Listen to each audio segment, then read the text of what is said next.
Hi, this is Carolyn Nee Lachlan, your hostess with the mostest of From Paper to People podcast, and you're listening to Pop Goes Your World. If you haven't already, subscribe on iTunes, and while you're there, please leave us a rating and review.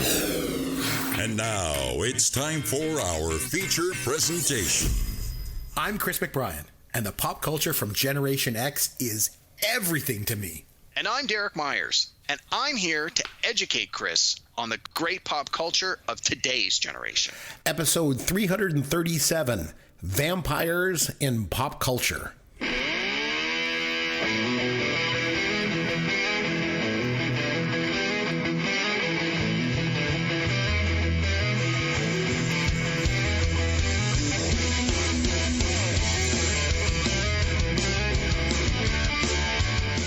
Hey, I'm Chris McBrien along with Derek Myers, and this is Pop Goes Your World, the pop culture podcast for the generations. We've taken a little bit of a break around here recently. Derek, you had some much-deserved holidays, and then we as a country up here in Canada have had to basically put everything on pause because of the World Series. So, but we're back with a new episode, and we thought with Halloween just recently happening that it might be interesting to take a look at vampires in pop culture. It's definitely been a recurring theme in movies and TV shows and books, and we'll take a look at the myth of vampires and how it's been woven into pop culture for pretty much, all of history. But before we get to our topic, Derek, what pop culture have you been able to take in since we last spoke? It's been a while. It has been, and I have done some traveling, and when I travel by plane, I tend to watch a lot of stuff. You do? And this was no exception. I will try and race through my list as quickly as I possibly can. So first, I want to talk about two TV series that I watched on Netflix. One of them was the series The Diplomat. Season 3 was released while I was on vacation. This might surprise you. I'm actually watching it right now. Oh my God, it's so good. Yeah, my wife and I watched Seasons 1 and 2. So when season 2 came out, probably this time last year, I watched the little trailer and went, that actually looks decent. So I went back, watched season 1, which I just never really realized had been out, watched season 2, loved it, loved every minute of it. And when I saw that season 3 had dropped, I was super happy. And while I was on vacation, that's when I found out that it had dropped. So I was able to watch the episodes while I was working out in the gym, like when I was on the exercise bike when I was on vacation. And when you got to be on a stationary bike, you need something to keep your mind occupied. So I was able to watch The Diplomat. So I was, I got through them pretty quick. I really, really enjoyed it. We can talk more about it once you finish it. But I will say this: thumbs up from me. One thing I like about that show that sort of stands out to me is Carrie Russell. She's outstanding in it. But she was always known for Felicity back in the 90s, and her major thing was always her hair. She was just known for having this incredible hair, and her hair was as famous as she was. And now she's in this show, and she just got this like messy hair. It seems so odd to see her with all this like tousled, messy hair all the time. So that's one thing that it stands out to. And she was in the show The Americans. I think it was on FX like about 10 years ago. It ran 5 or 6 seasons, and she was.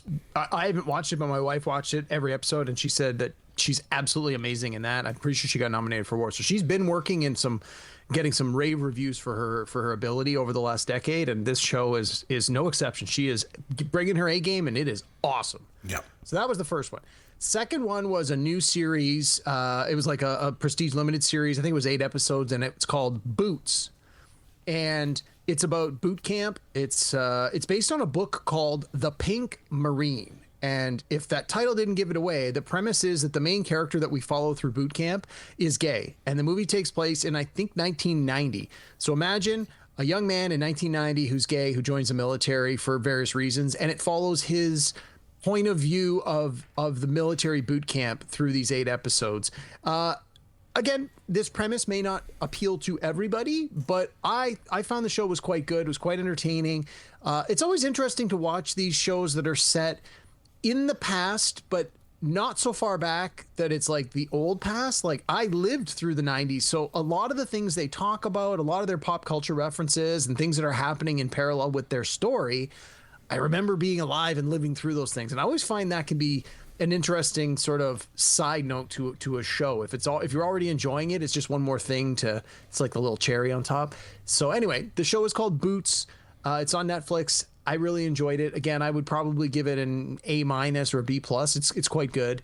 And honestly, I didn't recognize any of the performers in it. It was like just a bunch of people that, while they all have acting credits, like they all had long IMDb lists, I'm like, I just didn't recognize any of them. So, that to me speaks to the content, the quality of the content. If you don't know any of the performers, it's like, yeah, I'm going in blind. I thought it was great. Then I had a chance to watch a couple movies. I'm actually going to trim my list down a bit because I don't want to be going on too long. So I watched two older movies. Well, I say older. One's from 2006. One's from 2007. So those are newer in my books. Yeah. Watch these two older movies. They were literally, I'm going through my PVR. We got back from vacation. My wife's like, the PVR's at 90%. You got to either delete stuff or watch stuff. So I've been watching all these movies that are in the PVR. So the first one that I watched is from 2007. It's a movie called Sunshine. It's directed by Danny Boyle, who did Trainspotting and 28 Days Later. Danny Boyle, big director. The movie is about Slumdog Millionaire too, right? Yes, he did. Yeah, yes, okay. absolutely. Yeah, he's got a pretty solid resume. Right. In this movie, it's a group of 8 astronauts that are on a mission to travel to Earth's sun, to launch a missile into the sun, to reignite it because the sun is dying. Or again, don't worry about the premise of it. It's just 8 people on a spaceship is what you need to know. And then the first half is all about the personalities of all these people, and like the cast of this it's all these people who were not like big stars then, but have become really big stars now. So it was kind of fun to go back and see all these people before they became really, really big. And then the second half of the movie, they rendezvous with another spaceship that had thought to have been lost on the first mission, and then it sort of takes a left turn and becomes more of like a horror movie, like a suspense in space kind of movie. So again, I had seen this in 2007 when it came out in the theater, and I remembered enjoying it, but I literally remembered none of the details. So when I watched it again, it was like watching it for the first time, and I really, really liked it. I thought it was great. So if you haven't seen Sunshine, Danny Boyle, 2007, take a look at the cast, and trust me, you're going to want to watch this. It was quite good. And then the other one I watched, it's a movie from 2006. It's called Deja Vu. It's directed by Tony Scott, who I love. Yes. And it stars Denzel Washington. And I was like, okay, I've definitely seen this movie. I don't think I've seen this movie. I didn't remember a single thing about it. So this week I got to watch a Tony Scott movie starring Denzel Washington that I'd never seen before. And again, wasn't exactly what I was expecting, but you put those two guys together, you're getting quality entertainment. I got quality entertainment. So if you're looking for a movie, with a Tony Scott movie with Denzel Washington in it that maybe you haven't seen or maybe you haven't seen in a long time, take a look for Deja Vu. It was pretty good. Really liked it. When you and mentioned the last one, sorry, when you mentioned Deja Vu, this is what I think of: Top Secret with Val Kilmer when he's introducing all those Val French Kilmer's guys. in it. Val no Kilmer's way! in Deja Vu. Oh, maybe that's the connection. In Top Secret, when he's like introducing all the guys from the French Resistance, remember he's like, "This is croissant, Chocolate and mousse. the chocolate mousse, and Deja Vu," and then Deja Vu is like, "Haven't we met somewhere before?" And he kind of looks at him. And he was the guy that went on to be in Downton Abbey as the head butler. But anyway, geez. so go ahead. The last one I want to talk about is a brand new movie that just dropped on Netflix last week. Needless to say, when I was away on vacation, I got Netflix, so I watched a lot of Netflix. Cool. New movie. I think you're going to really like this one. It's directed by Catherine Bigelow, and it's called A House of Dynamite. And I don't want to give too much away, but the idea is a nuclear missile is launched at the United States, and they have 20 minutes to figure out, is this a real missile? Is it really nuclear? Which country fired it? Why aren't some of the defenses working? Why are some of the defenses doing weird things? Why are some people following protocol and some people not? And the movie is told from the point of view of like 5 or 6 different characters. So you get to see a lot of the same sequences. Like there's a big important scene where a guy's on the phone.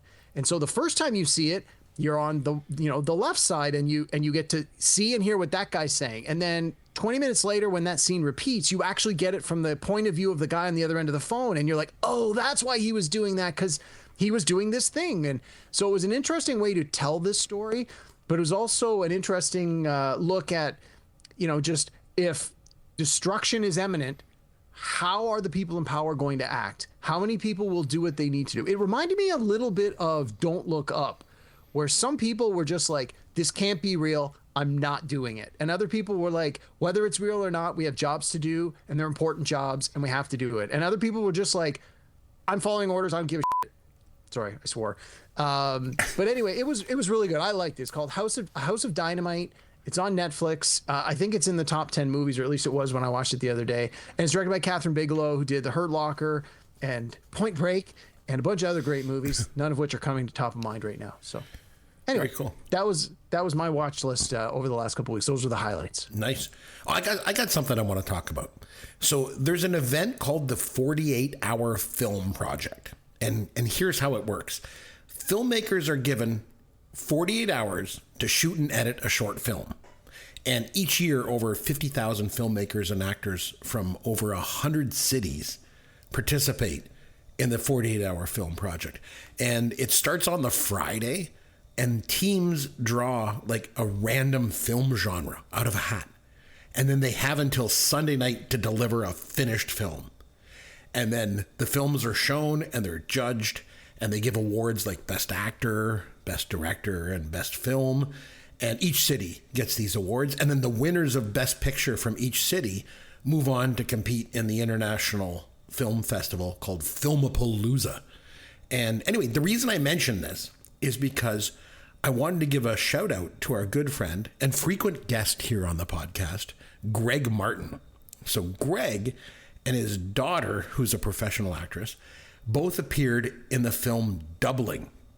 And Greg actually plays the lead role in the film. And it's a mockumentary about voiceovers being replaced by AI. And Greg's character is French actor Jean-Marc. It's Marc as an M-A-R-C, because he's French. The proper French way. Yeah, that's often how they spell Marc in French. Although I've yet to see it spelled M-A-R-Q-U-E. I'm still waiting on that one. But anyway, so Greg came into this project and ended up being cast in the lead. And so it's Doubling by Comme Si Comme Ça by Four Angles. That's the name of the production team.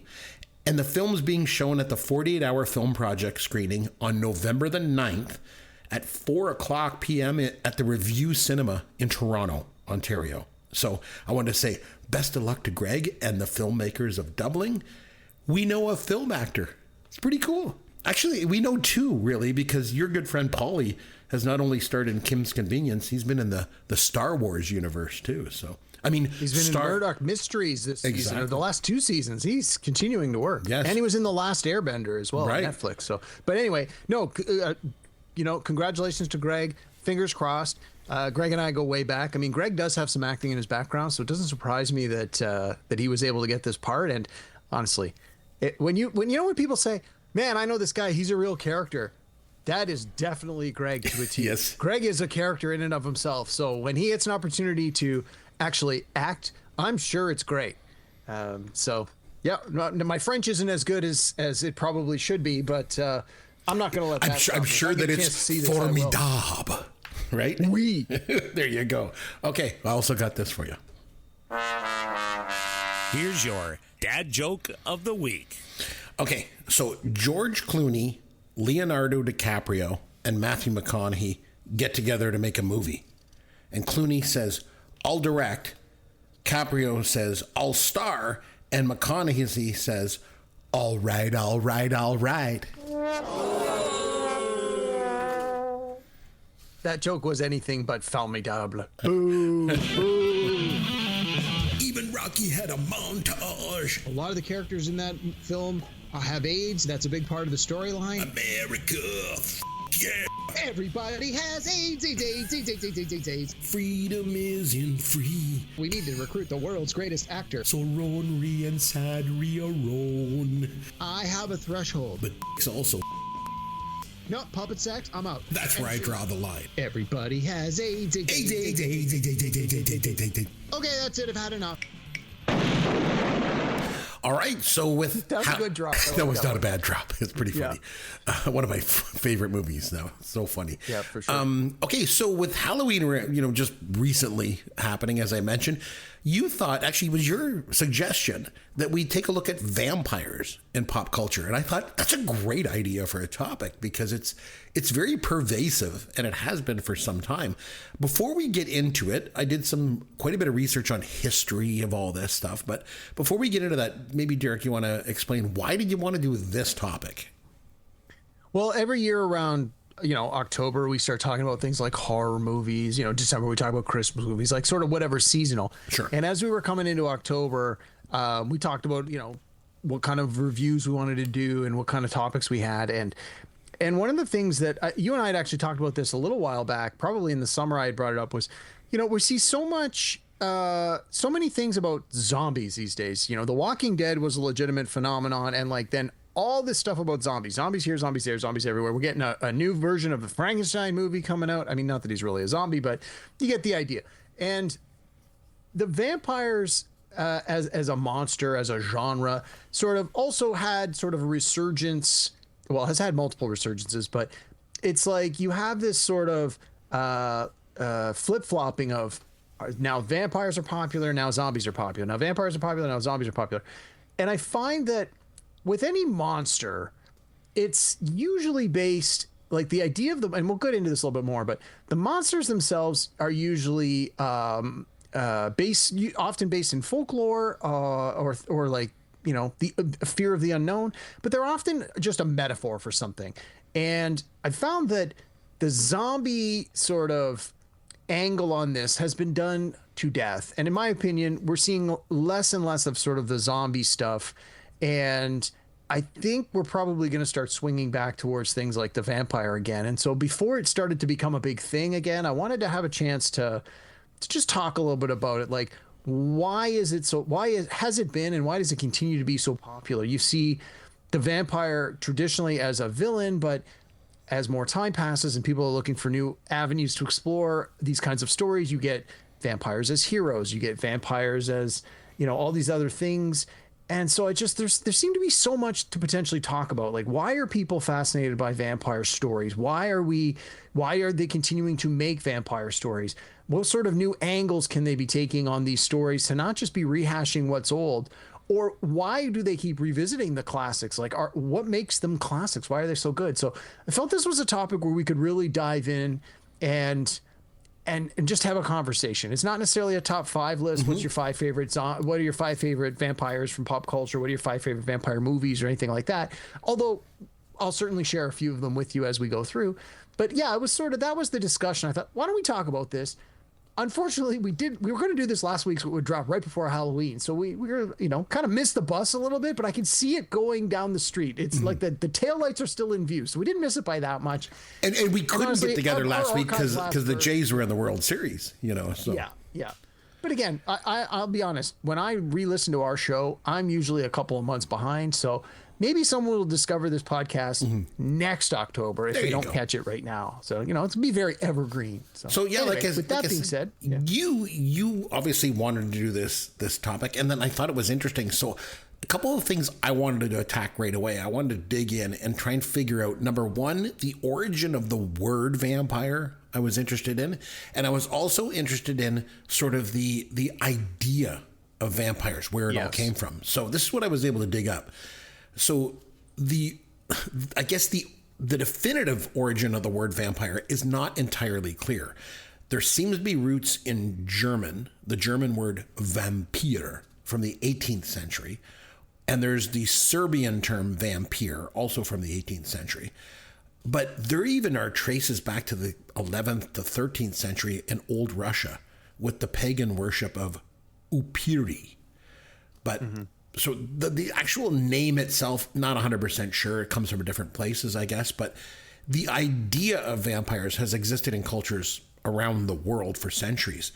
And the idea is that they're these mythical undead creatures that feed off the blood of the living. So I thought I got to do some research, but I got to say this kind of stuff that I'm going to talk about just grosses me out. Like I could never be a doctor or a coroner. I could never be Quincy. I couldn't do that, man. Nobody could ever be Quincy. Come on. Well, no, of course he's a crime fighting coroner. Late great Jack London. Yeah. Yep. So okay, so bear with me here because it's kind of gross.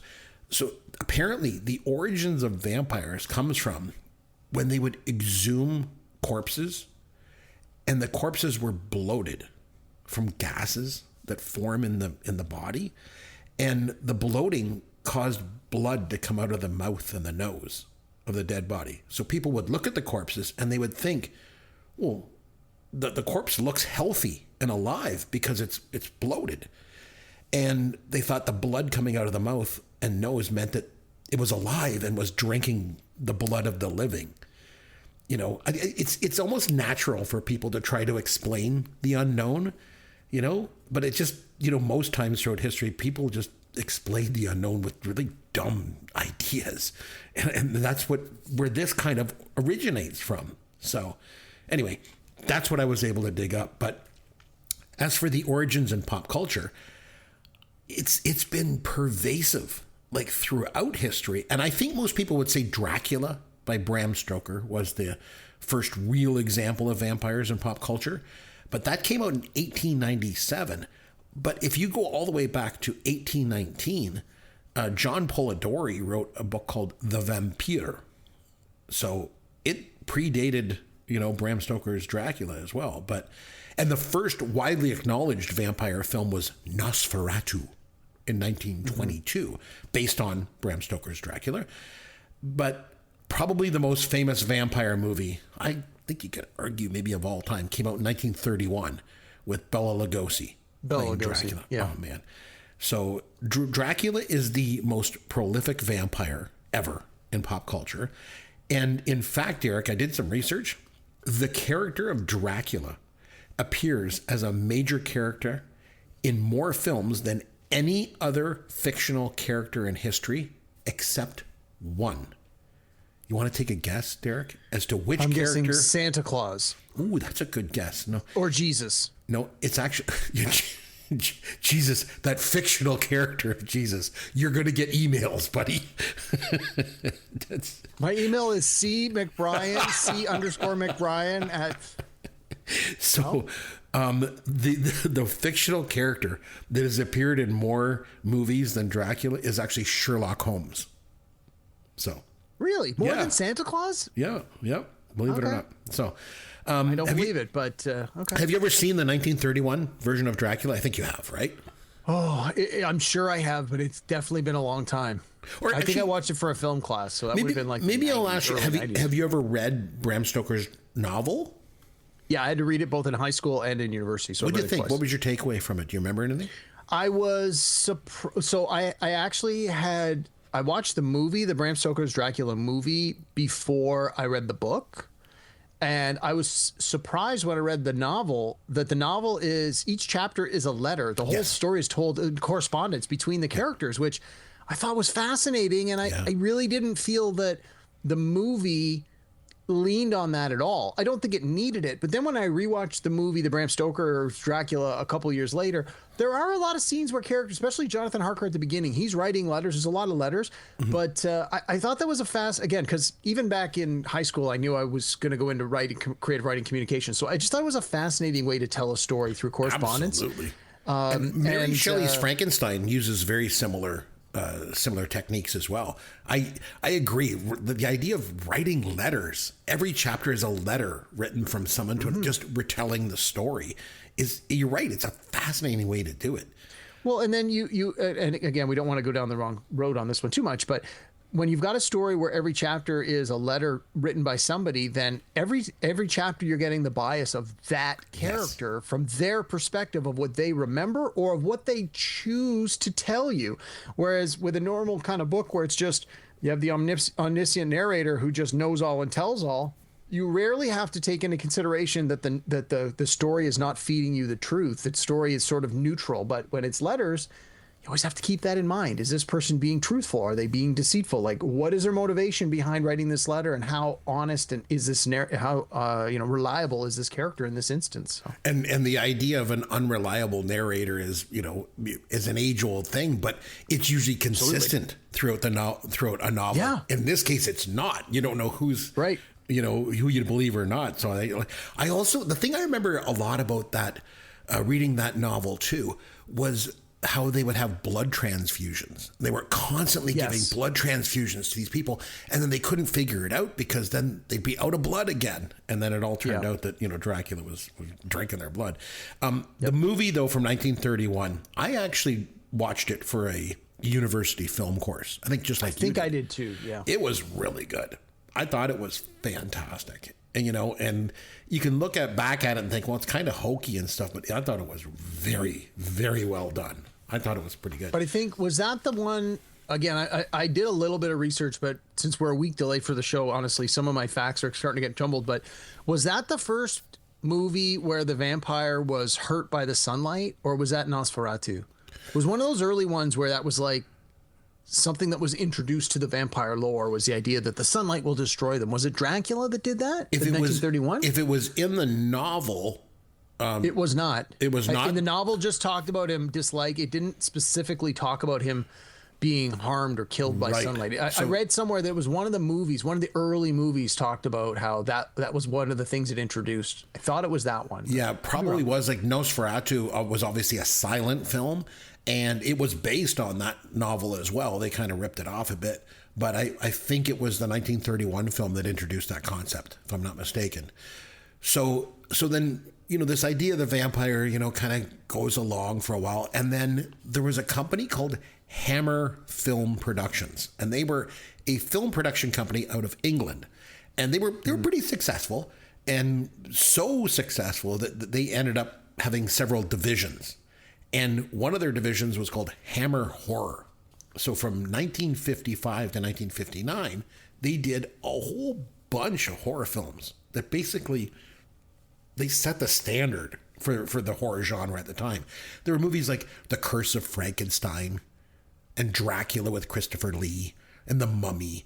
They were pretty low budget, but they made the studio a boatload of money. So, of course, Hollywood comes along and says, hey, we like that idea. We like making money. We're going to copy that format of that sort of low budget horror film. And then the horror genre got pretty watered down at that point. Because Hollywood kind of came in doing all these. But the thing is, once Hollywood gets involved, if there's one thing that Hollywood does, it sells sex. So they started to play with the whole vampire genre. And then, by the 70s, vampires started to morph into more romantic or sexual themes, Yes. So there was a film in 1971 called Vampiros Lesbos, directed by Jess Franco. It was about a female vampire who uses this erotic nightclub to seduce other women and then sucks their blood. And that was one of the first ones that really started to kind of push the erotica into vampires. And that became a pervasive theme with vampires that I think still exists to this day. Oh, absolutely. When I mentioned it to my wife, like she read the Twilight books and she's like, yeah, that's all romance. It's all sex and romance. It's what it's all about. So, but also the thing I wanted to mention too was in the 70s, there was it even got into the blaxploitation films in the 70s. There was Blackula. Yeah. Yeah, he was an African prince. He was bitten by Dracula, of course. And then he's resurrected in L.A. And yeah. So there was that. And then, of course, he would prey on like groovy chicks, really. So, and then they also did another one to follow it to it called Scream, Blackula Scream, And then after the 70s, then into the 80s, there was The Hunger in 1981. Are you familiar with that one? No, I saw it when I was looking it up. I was not familiar with it, but it sounds interesting. I have to go find it. So it's quite good. It was with Catherine Deneuve and Susan Sarandon and David Bowie. David Bowie, yeah, that's what I was it's like, wow. directed by Tony Scott. I read that too. I believe it was his first feature film, and it really leans into the vampire as erotica and all that. There was, and then in 1987, The Lost Boys, was another big one. Yeah, I love that one. That's one of my all-time favorites. That was pretty good because it really kind of blends a whole bunch of things, even a little bit of humor into it, and then. There were like, when you think about the humor too, like we did on this show Fright Night, which kind of poked fun at sort of the traditional vampire tropes, but it did so with, again, sexual themes. Also used great special effects, and I thought an amazing cast as well. But there was also vampires were started getting like action movies. Have you ever seen Underworld from 2003? I saw it in the theater. It was great. I loved it. So what's your take on that? Because that was vampires fighting against werewolves or something, wasn't it, with Kate Beckinsale? Yeah, that's become a big part of the sort of lore in the last 30 years, is the idea that in most stories when vampires exist, werewolves often exist as well. And in many cases, they're at conflict with each other. Underworld, that's a huge part of the Underworld story.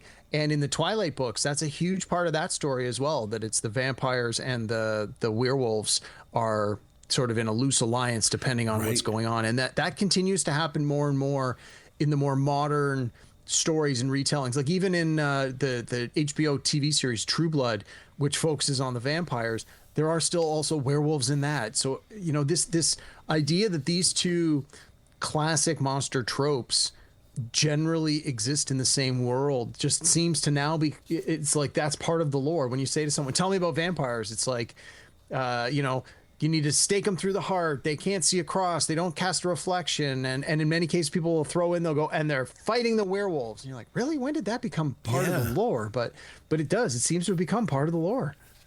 So we've talked about sort of the blaxploitation films, the erotic films, action movies, but they've also used vampires in comedy too. So in 1978, there was a movie called Love at First Bite with George Hamilton, where he basically is a vampire, and he like goes to New York City, you know, and tries to, and it was like a comedic look at it. Have you ever seen Once Bitten or heard of it from 1985? Is Nicolas Cage in that one? No, that's Jim Carrey. One of his first movies with Lauren Hutton was in it. I think I watched it when I worked at Blockbuster, but I honestly don't remember it.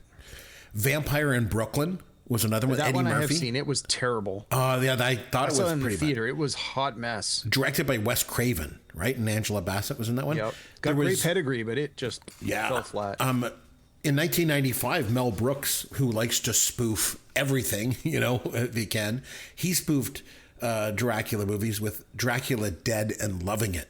Oh, with Leslie Nielsen? With Leslie Nielsen, yeah. Yeah, I definitely saw that when I was working at Blockbuster, yeah. Thoughts on that one?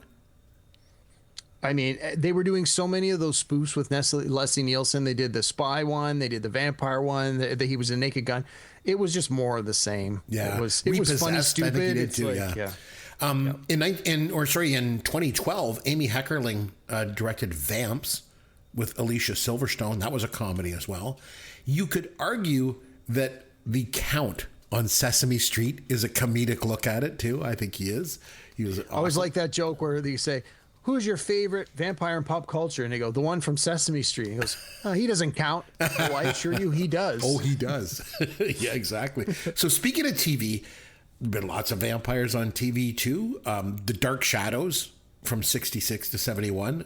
It dealt more with the supernatural, but the vampires were featured in multiple episodes. And then they turned that into a movie with Johnny Depp, like in the 2000s. And that was also kind of a comedic kind of look at things. That one was billed more as like a lighthearted sort of dark comedy kind of thing.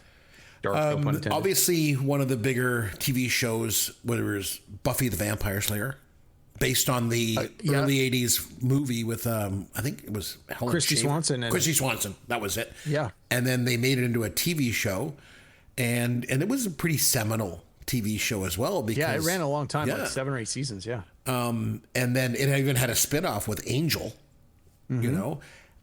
Back in late, I want to say it was 1979, there was a TV movie that was based on a Stephen King novel called Salem's Lot.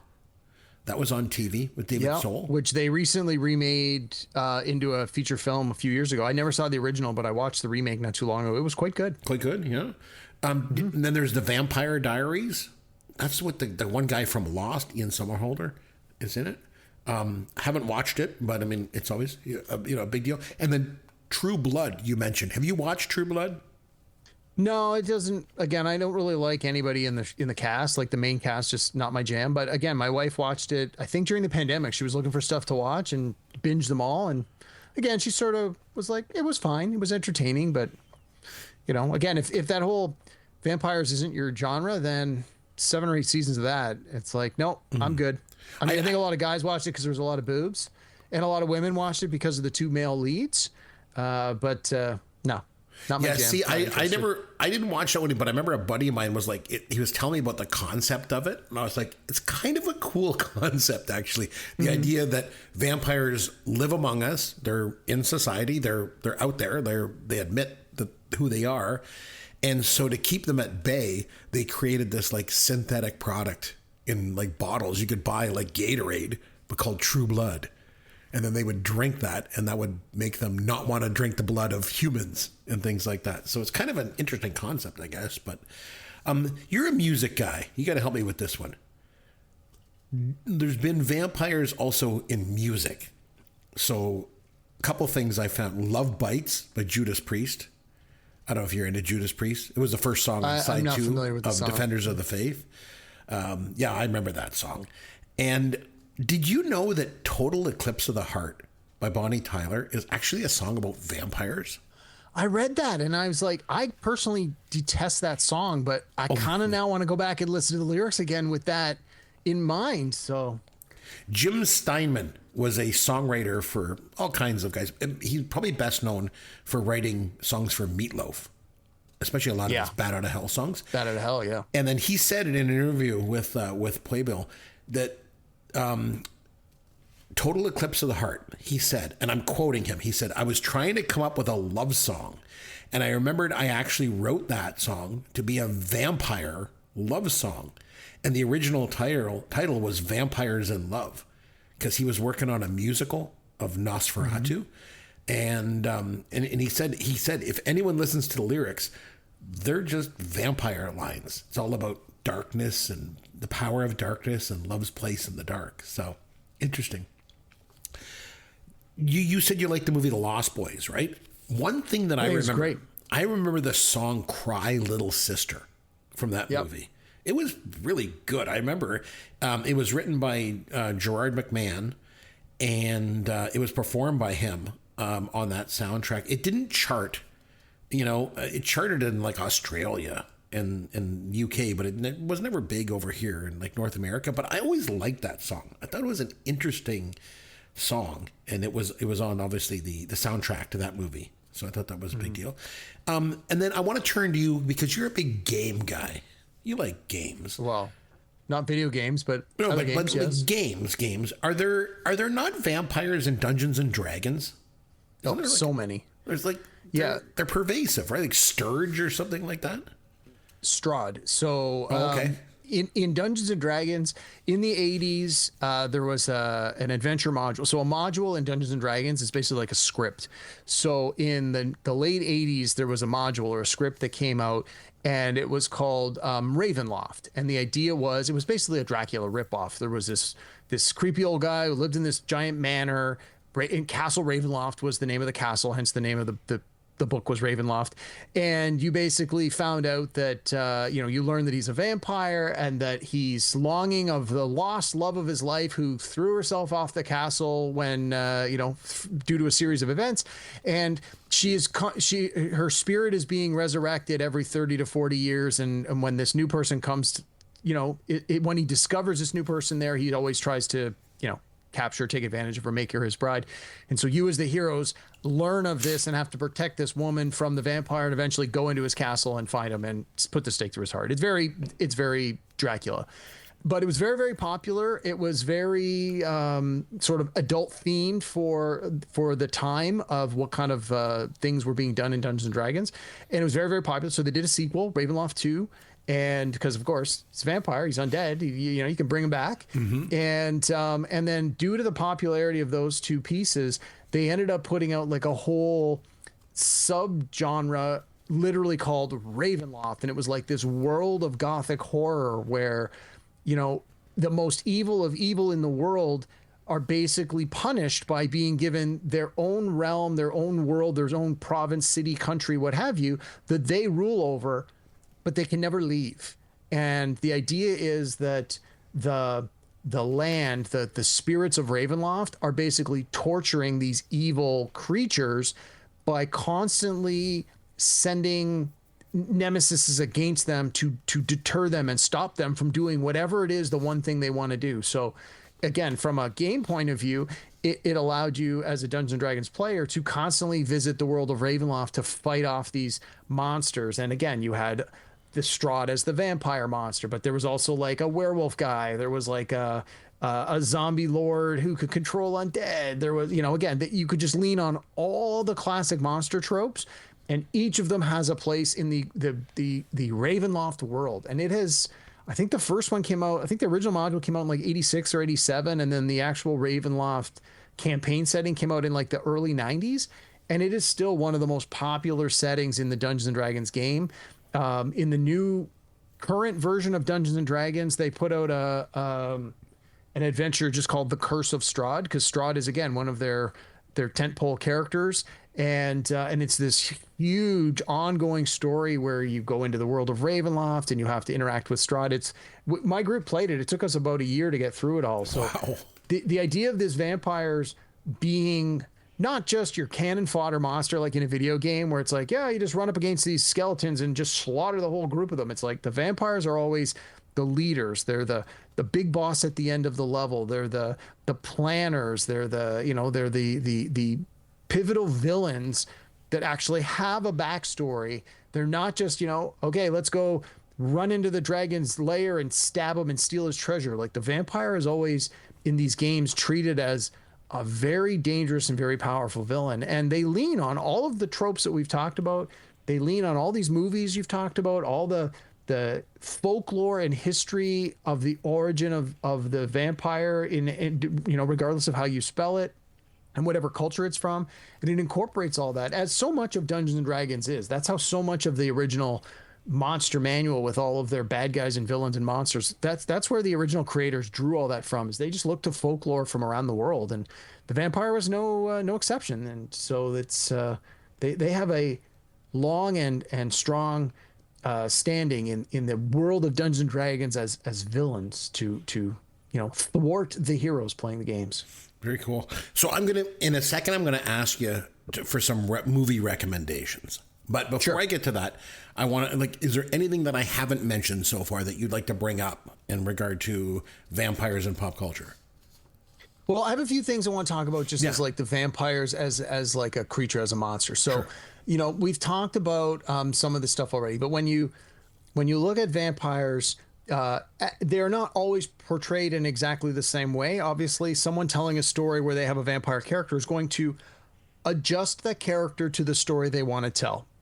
But in order for it to be a capital V vampire, there are certain tropes you have to adhere to so that your audience understands. So, things like they have a fear or weakness to holy symbols or a cross. Right. In many cases, holy water will hurt them if you throw holy water on them.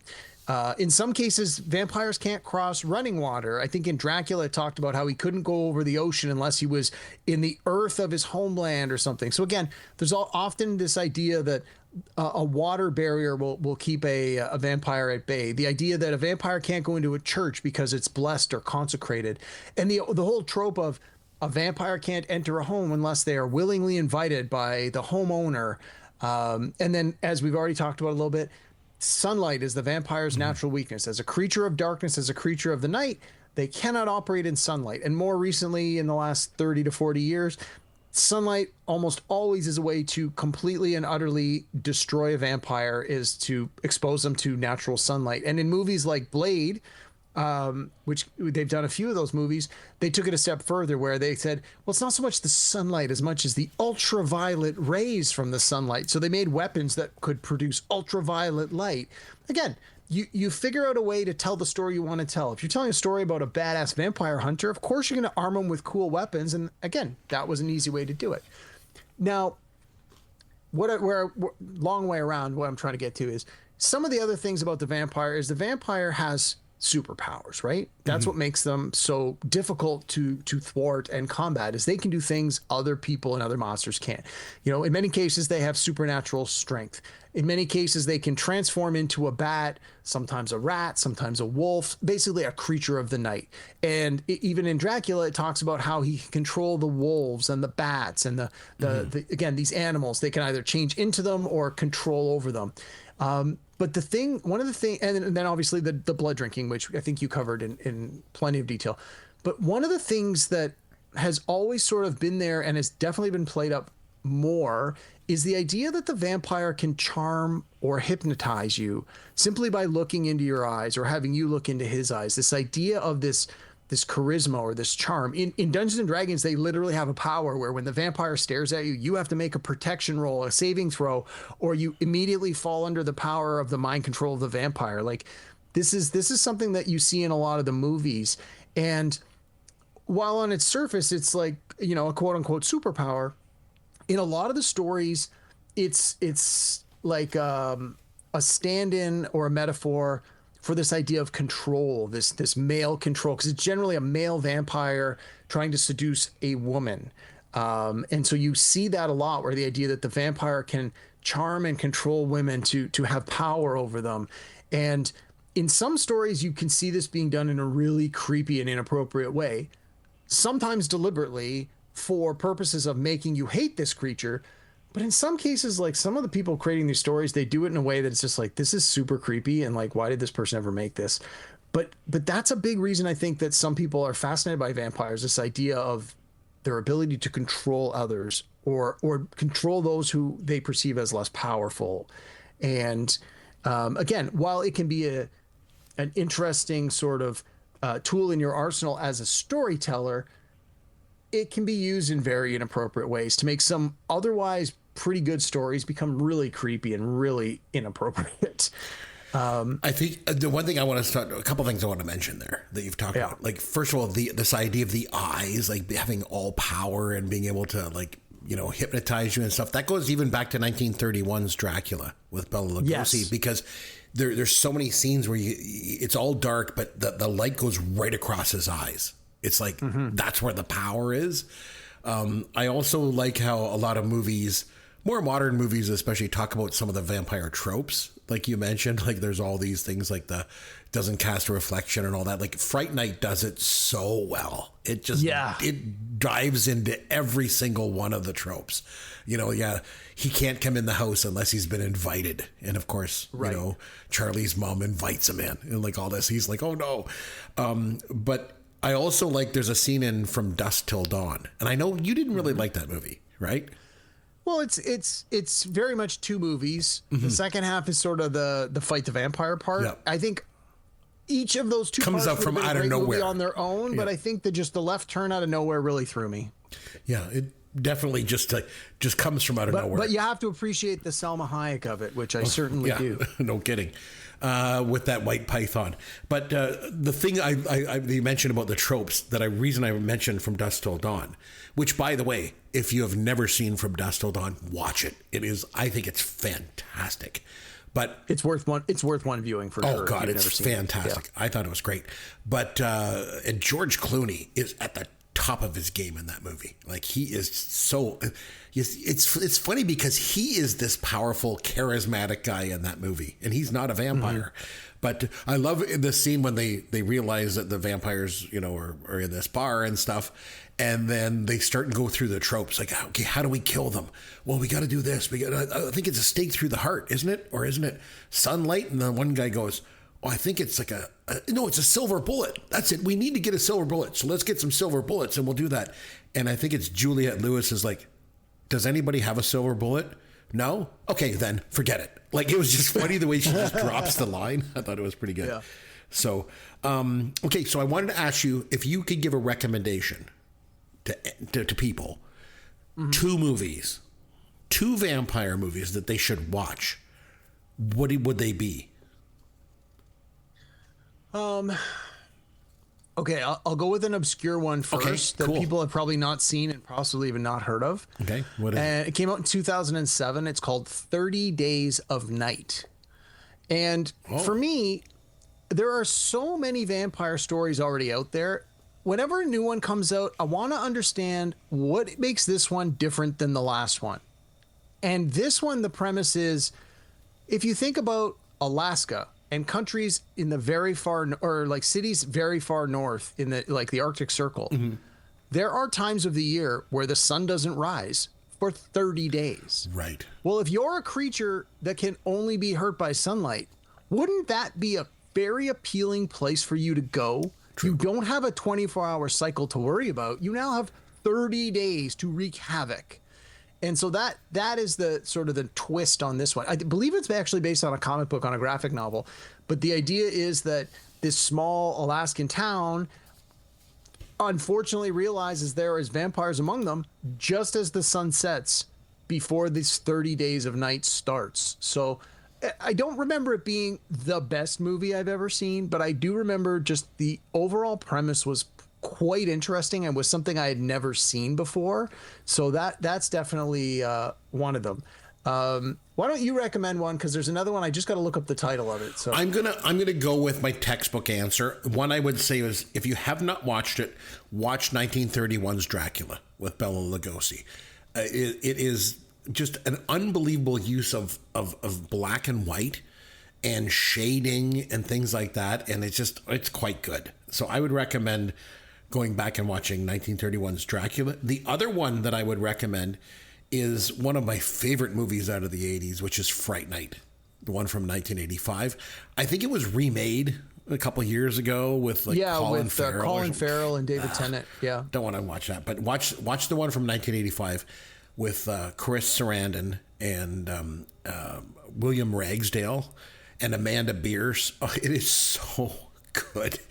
Like I say, it taps into every single solitary vampire trope, and just the whole subplot that this guy thinks that his neighbor is a vampire. So he reaches out to the local, there's a local TV station, and there's a guy that does a late night TV show there, Peter Vincent, Vampire Slayer, played by Roddy McDowall, in the absolute, role of his career. Should have been nominated for an Oscar. He was so good in that. And Charlie decides to recruit Peter Vincent to try and kill the vampire that lives next door. And it's outstanding. It's as good as it sounds. Loved it. So those are my two. So you mentioned 30 Days a Night, and the other one that you like? Now, I got another one that's, again, probably not all that popular, but it has been making its rounds on streaming services lately, so I think it's starting to get a little bit of a following. It's from 2009. It's called Daybreakers. It stars Ethan Hawke and Sam Neill. And, again, I'm always looking for that strange twist of the story to get you interested. So the idea with this one is, when the movie starts, everybody in the world is now a vampire. And so all activities that we do today under the bright sun have been moved to nighttime. The world now lives and functions in the evening, and when the sun comes up, everybody goes to sleep because they're vampires. The sun will kill them. Yep. And it's become very corporate. And like you were talking about the idea of the True Blood earlier, part of it is, now that everybody's a vampire, they don't have any pure human blood to drink, so they're trying to synthesize it, and they're not doing a good enough job, and so the vampires are starting to get a little antsy, and the story sort of takes off from there when you find out there are actually some genuine humans that are sort of a resistance group that are about to meet their end because they need their blood, but some stuff happens. So it stars Ethan Hawke. It's actually really good. I want to say Willem Dafoe is in it as well. I think he shows up about halfway through.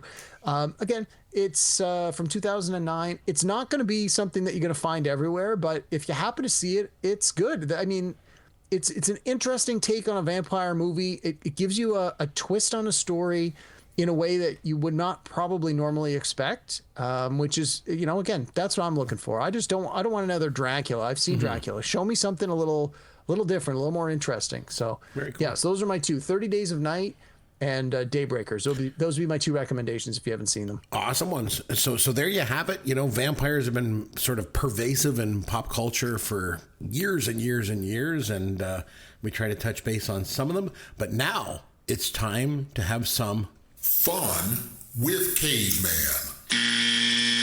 All right, my man. you know what I'm going to do tonight? I'm going to debut a new game. Are you ready? Ooh. Yeah, I'm here ready. it is. From Hollywood, it's The Dating Game.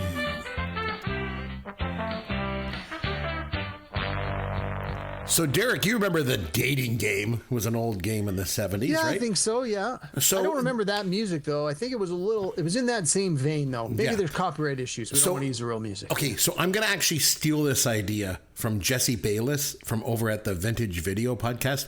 She did something similar to this in their year-end wrap-up for movies that they did from 1981, and I liked it. Okay. So I've kind of adapted it a bit to here. So here's how it works, okay? I'm going to read you the dating profiles of several fictitious characters. Okay. And based on their dating profile, you name the character. Okay? Okay. And there's a common thread. All of the dating profiles are for villains or for, quote unquote bad guys or bad girls for that matter. So not Okay? necessarily all vampires. Okay. No. Just Okay. villains. Okay? So these are like bad guys or bad girls. So I'm going to read you the dating profile that they were going to put out there to try and get a date on whatever dating service that they happen to use. Sure. And you tell me the character, okay? So here's the first one. I'm a devoted leader, passionate about order, discipline, and the occasional dramatic entrance. I've been told I have presence. Perhaps it's the cape, perhaps it's the breathing. I'm not much for small talk, but when I care about someone, I'll move stars and crush rebellions for them. I've made mistakes in the past. Who hasn't force choked a coworker or two? But I'm working on personal growth. Deep down, I'm just looking for someone who believes there's still good in me. That sounds like Darth Vader. Correct. Okay. Fashion is my religion. Chaos is my muse. And luxury is my love language. I live fast, dress louder, and never apologize for wanting more. I believe life is too short for beige, too safe for sensible shoes, and far too dull to blend in. I'm fiercely independent, devastatingly stylish, and perhaps a touch dramatic, but only when it serves the look.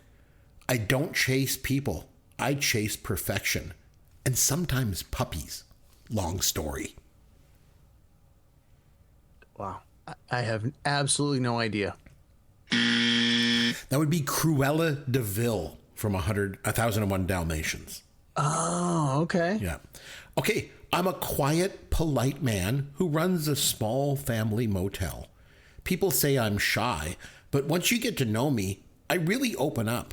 I enjoy taxidermy, long walks by the swamp, and keeping the place neat, nice and tidy for guests.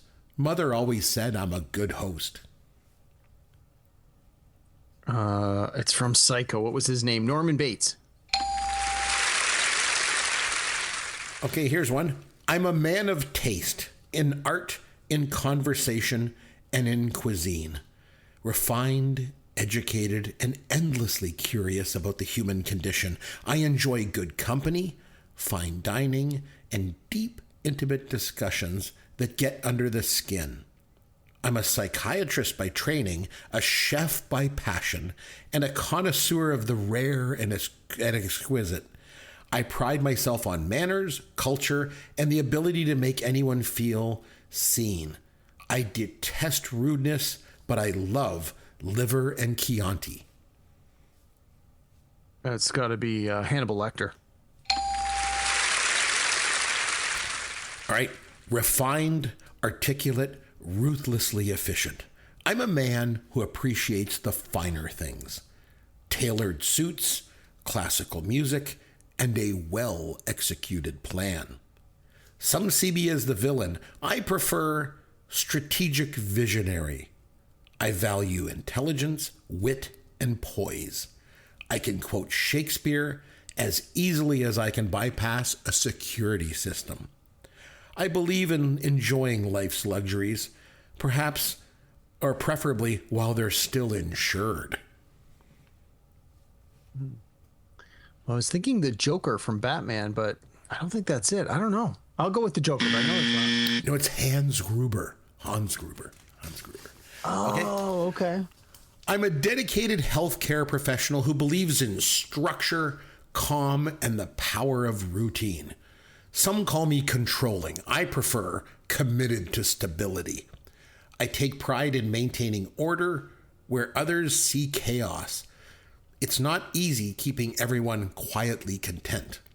I'm not into drama unless I'm directing it. I enjoy crisp uniforms, soft lighting, and the satisfying sound of rules being followed. My idea of a perfect evening? A well-run group therapy session followed by lights out at 9 sharp. Is that Nurse Ratched from One Flew Over the Cuckoo's Nest? Very good, yes. All right, I'm a visionary leader, seeking someone who understands the finer things in life. Immortality, serpents, and absolute control. I've been described as intense, charismatic, and terrifying in candlelight. I prefer to think of myself as focused. I enjoy long walks through graveyards, plotting world domination, and practicing parcel tongue. I'm passionate about legacy, loyalty, and eliminating unnecessary distractions like hope or happiness. I value intelligence, discipline, and a healthy respect for the dark arts. Bonus points if you appreciate a good monologue or don't mind a nose-free aesthetic. That sounds like the guy from Harry Potter, the Voldemort. Yes. All right, I'm an agent of chaos with a flair for the dramatic and a laugh that fills the night. Life's too short to be serious, unless you're seriously funny. I believe in spontaneity, theatricality, and pushing people just far enough outside their comfort zone to see who they really are. I'm a romantic at heart, the kind who'll light up your world and possibly the city just to see you smile. People say I'm unpredictable. I say I'm free. That one's got to be the Joker. Very good. Yes. All right, 2 more. I'm a night owl, literally. I like long walks in your subconscious, a good sense of fear, and a sharp sense of humor. I'm sarcastic, unpredictable, and I believe life and dreams are better with a little edge. Some call me terrifying. I call it charisma with a twist. I enjoy one-on-one time, especially after lights out. I'm gonna take a guess and say Freddy Krueger. Yes. Very good. All right, last one. I'm a highly skilled, enigmatic, and athletic individual who enjoys the thrill of the chase in life and love. I value strength, cunning, and subtlety. Some say I'm intense. I prefer focused and goal-oriented. I'm independent, adaptable, and always up for a challenge. I have sophisticated tastes. Trophies aren't for vanity, they're for respect. My hobbies include high-tech gadgets, tracking, and honing my skills to perfection. Wow. I'm gonna again take a wild guess here. Are we talking about the Predator?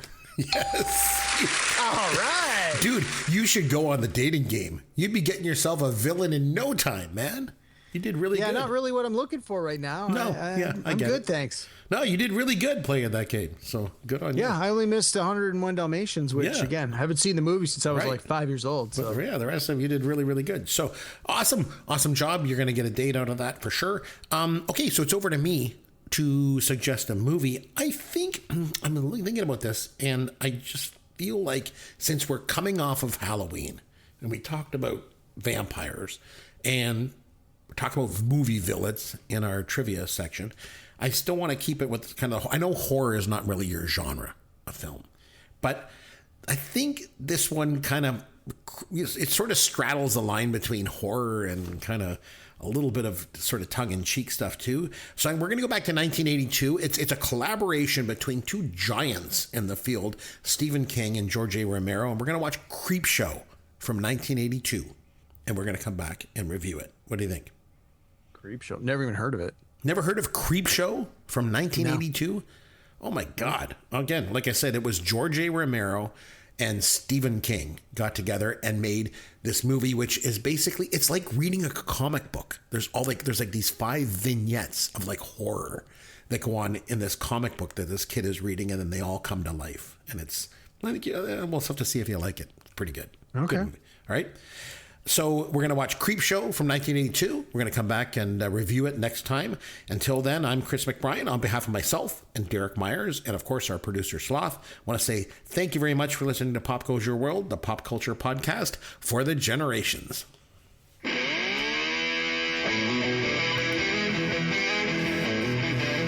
Thanks for listening to Pop Goes Your World. You can contact Chris and Derek at popgoesyourworld.com. Please take a minute and review the podcast on iTunes or wherever you download and listen to the show.